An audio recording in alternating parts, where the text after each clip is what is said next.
Pessoal, então eu queria falar sobre o Tegar. O Tegar é um fundo imobiliário bem conhecido, eu já fiz vários vídeos sobre ele aqui, paga muitos dividendos, tá? Historicamente, pelo menos. E tá tendo muita queda, caiu bastante gente presa, né? Muita gente comprou aqui, ó, nessa faixa, tá? Tá desde o ano passado, com quem tá desde o ano passado comprando, tá com preço médio alto, tá? Provavelmente acima de R$ 120. E agora ele caiu não só abaixo de R$ 120, como ele está custando R$ 106. É a mínima, uma mínima histórica, tá? Só não perde para essa época aqui, né, do Covidão lá, né? Tá? Então, fora isso, olha só, vendo em épocas normais, é o mínimo, tá? É mínima só, não tem época pior. Então, realmente, assim, é assustador, né? Muita gente está assustada. E não é só ele, né? Tem vários outros fundos imobiliários em queda. O Tegar, em específico, tá? Também, e como alguns outros por aí, não conheciam PVP abaixo de um há um bom tempo, tá? Preço sobre valor patrimonial. Quando está abaixo de um significa que está com desconto aí, comparado com o que ele valeria, tá? 7 milhões de liquidez, então é um fundo muito negociado, tá? Muita gente tem ele. Olha só a quantidade de cotistas, quer ver, ó? 178 mil cotistas, tem muito cotista, tá? E é um fundo que eu já comentei várias vezes que é um fundo caro, né? Taxa de administração alta, taxa de performance alta, um fundo muito caro. Isso realmente come muito do lucratividade aí do fundo. É um fundo de desenvolvimento. Então, para quem não sabe também, bom, se você tem o Tegar, você deve saber, né, que ele é um fundo de desenvolvimento e ele tem incorporações, tem incorporadoras no portfólio dele, principalmente terrenos, tá? Ele faz bastante assim loteamentos. Então é um fundo bem grande, cresceu muito, é o maior aí de desenvolvimento. Olha só o valor patrimonial dele, impressionante, né? Tá? Ele fez uma emissão também agora. Então, vários fatores. E aí, o que eu quero discutir hoje? Quais são os fatores? O que está acontecendo? Tá? O que pode estar acontecendo? E como eu vejo assim essa situação, tá bom?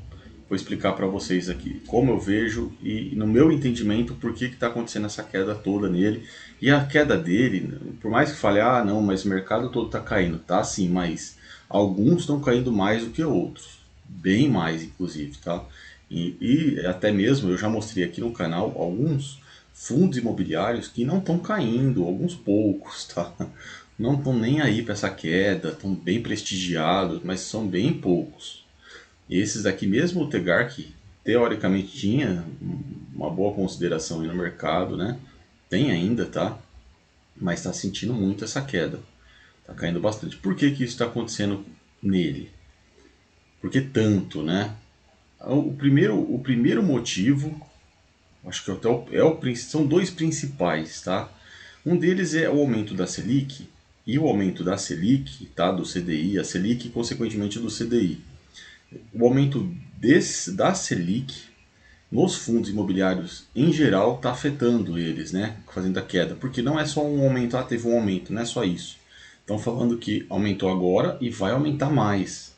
Então, o problema é esse negócio que vai aumentar mais, tá? Aumentou um tanto agora e vai aumentar mais. Tem gente mais pessimista, tá falando de 13%, pode chegar. Então, isso assusta. E muito investidor grande saindo. Isso aqui, pessoal, olha só, principalmente daqui para cá, tá? É investidor grande saindo.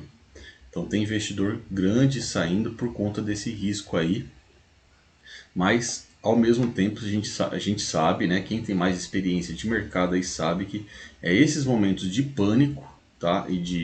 Que é ao contrário da euforia, né, um momento de pânico, ainda não chegou num pânico extremo, nada disso, mas esse momento de medo, né, do mercado é sempre muito exagerado. Então nesse momento de medo gera oportunidades, tá bom? Mas cada um, né, vai ver se é uma oportunidade ou não do seu bolso, porque pode cair mais, pode ser bem mais assustador. Esses momentos são aqueles momentos que testam, tá, as pessoas e tiram o dinheiro da mão de alguns para mãos de outros, porque esses uns compraram aqui em cima, vende aqui embaixo, tá? Tem gente querendo vender, tá? Eu vou falar mais um ponto, mais alguns, vou traçar vários pontos dessa queda aqui, tá? e das quedas em geral que a gente está vendo. Tem gente, eu já vi youtuber, tá? Falando até assim, não falando diretamente, mas falando que vendeu tudo, meio que dando a dica, ah, CDB é muito bom e tudo mais, eu vendi tudo, e querendo dizer que vai comprar mais barato, porque a Selic vai aumentar para 13 e vai comprar mais barato. Pode ser, mas o que acontece é que muita gente, tá? Muita gente que vende aqui, aliás, no caso aqui embaixo, né? Tá? Muita gente que vai vender aqui embaixo, nesse pontinho aqui, que está agora 106 ou até para baixo, né? Que pode ser que continue caindo, não sei, tá? Mas muita gente vai vender na intenção de comprar mais baixo e pode até ver, falar, achar que vai estar no lucro, porque, por exemplo, você vende aqui no 106, tá? Se você vende aqui e ele cai lá para 103, 102, você, nossa, isso aí não estou lucrando, saí bem, saí bem. Mas na hora que ele volta muito rápido. Os ativos em geral, tá?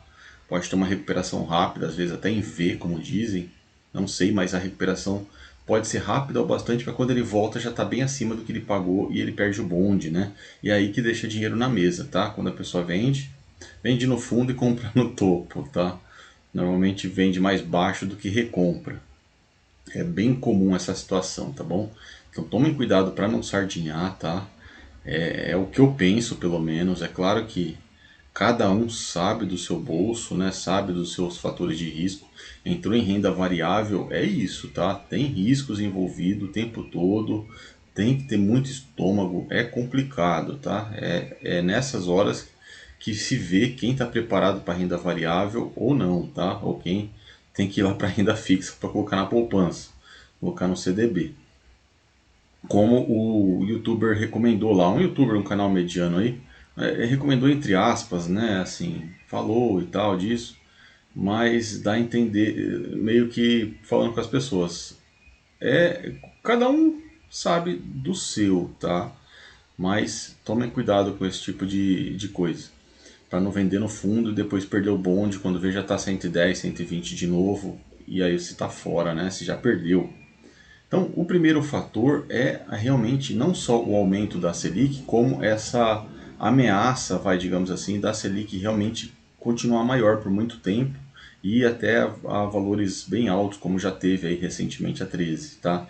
Então, isso, e aí o que isso afeta? Esse tipo de coisa afeta o Tegar mais do que os outros, porque o Tegar é um fundo de desenvolvimento e ele vende, tá? Ele vende, olha só aqui o site dele, ele vende construções, ele vende terrenos nos bairros que ele faz ali de terrenos planejados, né? Faz aquelas loteamentos, tá?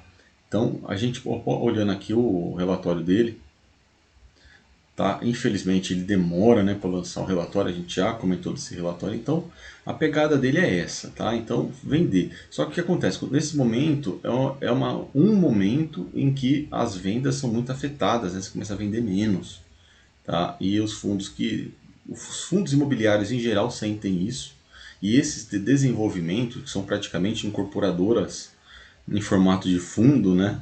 Tá? Elas sentem mais ainda. Então ele já no relatório passado, esse eu acho que já até no outro, né? Esse aqui já é um relatório passado, né? Demora muito, mas não é porque ele demora muito que ele está caindo, não. Porque demorar muito para fazer relatório, ele sempre demorou, né? Muito lento, o relatório está pronto e não atualiza, né? Eu não sei o que acontece com esses fundos, tá? Estão realmente muito lentos para lançar um relatório atualizado aí. É só atualizar, né? Pega tanta aqui de taxa de performance, né? Mas não é por isso que ele está caindo, com certeza, tá? Então tem dificuldade de venda. E no relatório dele, aí o segundo ponto, que também é muito importante, tá? Ele falou e está fazendo que vai distribuir menos dividendos agora, né? A gente já está vendo aqui, menos dividendos, 1,12, depois agora foi 1,14, tá? Menos dividendos por conta de que ele está colocando a barbas de molho ali, tá sendo conservador, como ele mesmo fala, tá bom? Então, esse é um ponto. São os dois pontos principais, tá? Selic e menos dividendos, porque, meu, muito investidor, né? A galera quer dividendo, não tem essa, tá bom? E aí tem o fato de que realmente é um fundo que corre mais riscos, é um fundo com maior risco. Aí você paga menos dividendos, a galera sai fora, tá? Vende. E de repente isso pode durar, sei lá, um semestre, né? Um ano, entendeu? Então o pessoal começa a vender e gera aquele certo pânico, muita imprensa metendo muitos canais metendo pau em fundo imobiliário, né? E vai contribuindo para um temor exagerado do mercado, ao meu ver, tá? Então, são os dois fatores principais. Aí tem o fator que eu acho que é pequeno, tá bom? E tem um outro canal grande que meteu o pau no Tegar, porque ele é muito caro, e apontou coisas realmente que fazem muito sentido, tá? Que é o Tegar, ele começa a ter, ele coloca aqui na carteira dele, colocou um fundo imobiliário, CPSH11, que é um bom fundo imobiliário, né? Embora a gestora seja razoável, tá bom? Colocou o MXRF11, que é um, eu gosto do MXRF11, mas é a gestora também, né? Tem, parece muito na imprensa, tá? E com notícias não tão boas, mas o MXRF11 é bem legal. O CPSH11 também é bom, tá? Mas o que acontece? Isso não tem nada a ver com o Tegar. Ele não é um FOF, tá? Não tem sentido você colocar num fundo que você paga 30% de taxa de performance, um fundo, um fundo que é mediano, entendeu? Que é assim, medium risk, como o MXRF11, tá? Ou um fundo aqui de tijolo como esse aqui, tá? Então não faz sentido, você paga tanta taxa, tá? 1,5 ali só de taxa padrão, para quê? Para isso, entendeu? Foge da carteira. Aí, e ainda se você for ver, já comprou, pagou caro comparado com o preço de hoje, tá? Tá no prejuízo se vender, né? Se vender. Então, são essas coisas, né? Aqui também, esse fundo aqui, acho que nem tá aberto na bolsa, né? Na B3, alguns fundos. Então, realmente, são essas ações assim também não são legais, tá? E aí tem alguns canais que criticam bastante com razão, né?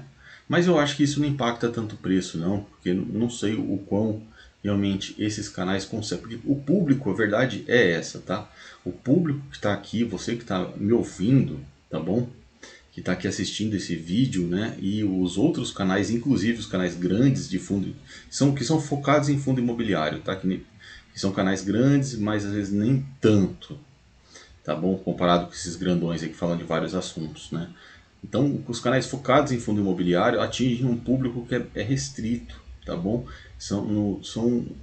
E a galera, o que a galera olha? A galera olha dividendos, tá? Eles não estão nem aí para esses canais, afeta pouco. Mas não sei, de repente agora está aumentando, né, a visibilidade desses canais. Alguns canais cresceram bastante, né, esses canais medianos, e tem pessoas que têm muito dinheiro que assistem esses canais, tá? Então, pessoa física mesmo. Então, pode ser mais um agravante, né? Tá bom? Então são três pontos assim principais, principalmente os dois primeiros, mas o terceiro não deixa de ser tão relevante, principalmente nos dias de hoje, tá? Cada vez mais relevante aí e fazendo o Tegar realmente dar um susto na galera aí, quem tem Tegar, tá? Então fica aí essas minhas ressalvas, as minhas observações, tá? A questão é a oportunidade, né, oscilada, tá? Oportunidade oscilada. Cada um vê do seu jeito, tá? Eu vejo como uma oportunidade, mas sabendo que você tem que ir com calma, porque essa oportunidade pode virar uma oportunidade maior e pode durar muito tempo. Não dá para saber, tá? Eu gosto da estratégia de investindo aos poucos, todo mês, tá? É o que eu faço. Então, eu invariavelmente vou aproveitar, né?